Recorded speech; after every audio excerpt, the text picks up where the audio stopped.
When we look at the sky on a dark, clear night, what do we see?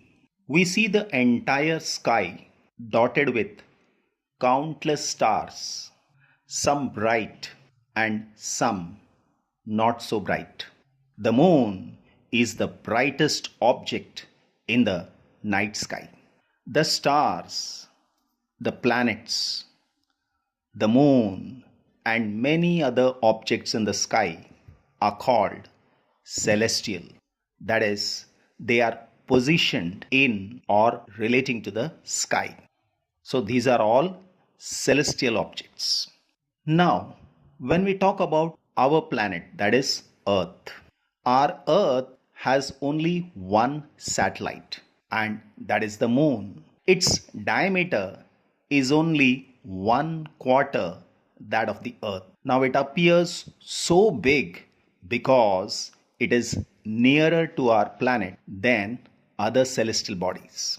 The moon completes one orbit around the Earth with respect to the fixed stars in about 27.32 days. That is a sidereal month.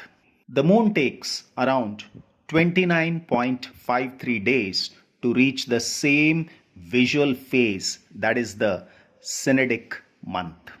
The time difference between a sidereal and synodic month is due to the advancement of the Earth in its orbit around the Sun during a sidereal month. The Earth actually travels 30 degrees per month around its orbit. So, the moon must travel not 360 degrees but about 390 degrees in order for it to realign itself relative to the sun, say new moon to new moon day.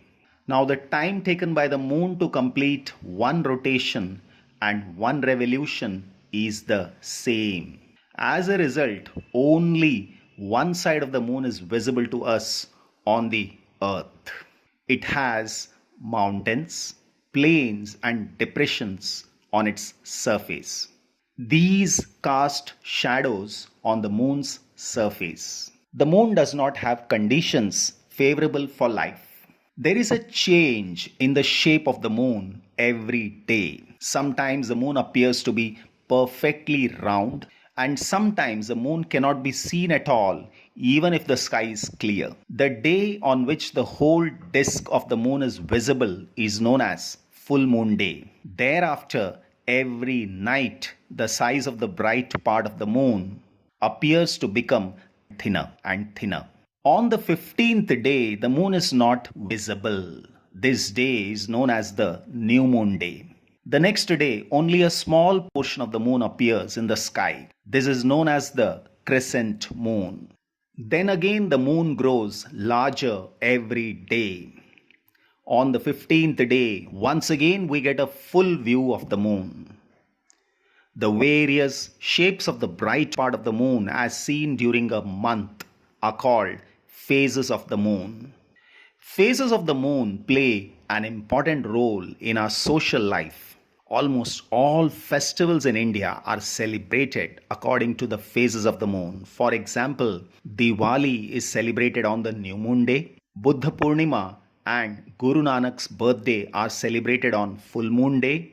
Mahashivratri is celebrated on the 13th night of the waning moon.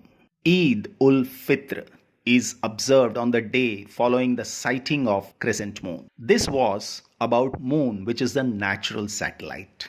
Apart from that, we also have artificial satellites. There are many man-made satellites revolving around the Earth. These are called artificial satellites. They are orbiting around the Earth, and you might wonder how artificial satellites are different from natural satellites. Actually, artificial satellites are man-made. Second, they are launched from the Earth with the help of a rocket, and they revolve around the Earth much closer than Earth's natural satellite, that is, Moon. Now, India has built and launched several artificial satellites. starting from Aryabhatta, which was the first Indian satellite. Some other Indian satellites are INSAT, IRS, Kalpana 1, EduSat, etc. Artificial satellites have many practical applications. They are used for forecasting weather, transmitting television and radio signals. They are also used for telecommunication and remote sensing. While watching the night sky, you may notice various patterns formed by different groups of stars. These are called constellations. Among the constellations, we have Ursa Major. It is also known as the Big Dipper, the Great Bear, or the Saptarishi. There are 7 prominent stars in this constellation. It appears like a big ladle or a question mark. There are 3 stars in the handle of the ladle and 4 in its bowl. It was one of the original 48 constellations listed by Ptolemy in the 2nd century AD. Today it is the third largest of the 88 modern constellations. Then comes Orion. It is one of the most magnificent constellations in the sky, located on the celestial equator and visible throughout the world. It can be seen during winter in the late evenings.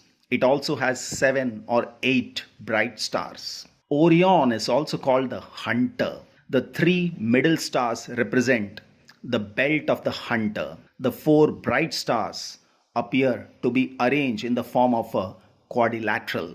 The star Sirius, which is the brightest star in the sky, is located close to the Orion. To locate Sirius, imagine a straight line passing through the 3 middle stars of Orion. Look along this line towards the east, and this line will lead you to the very bright star, and that is the Sirius. Cassiopeia is another prominent constellation in the north sky. It is visible during winter in the early part of the night. It is easily recognizable due to its distinctive W shape formed by 5 bright stars. Then comes the solar system. The sun and the celestial bodies which revolve around it form the solar system. It consists of large number of bodies such as the planets, comets, asteroids, and meteors. The gravitational attraction between the sun and these objects keep them revolving around it. The earth, as you know, also revolves around the sun. It is a member of the solar system. It is a planet. There are 7 other planets that revolve around the sun. The 8 planets in their order of distance from the sun are Mercury, Venus, Earth, Mars, Jupiter, Saturn, Uranus, and Neptune. All the 8 planets of the solar system move around the sun in fixed paths. These paths are elongated. Talking about the first, that is the sun. The sun is the nearest star from us. It is continuously emitting huge amount of heat and light. The sun is the source of almost all energy on the earth. In fact, the sun is the main source of heat and light for all the planets. The sun is nearly 150 million kilometers away from the earth. The distance between celestial bodies are expressed in light years. It is a distance traveled by light in 1 year. Now remember that the speed of light is about 3 lakh kilometers per second.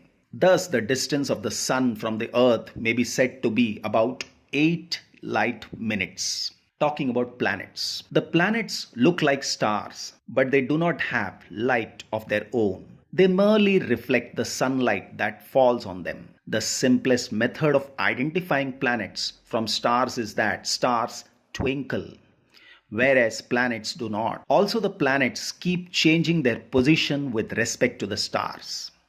A planet has a definite path in which it revolves around the sun. This path is called an orbit. The time taken by a planet to complete one revolution is called its period of revolution. The period of revolution increases as the